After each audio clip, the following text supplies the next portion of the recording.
करवीर प्रांतांच्या राष्ट्रवेशीवर हाती तारिणी घेऊन आम्ही सुसज्ज आहोत. कोणताही संकट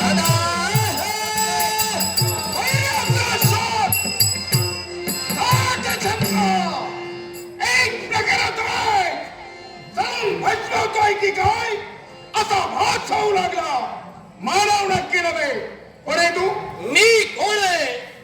अरे विश्वाच्या ठिकाणीच्या देवतांनी असुरांच्या मर्दनाकरिता जे दैवी तत्व निर्माण केलं, ते दैवी तत्व म्हणजे ज्योतिबा.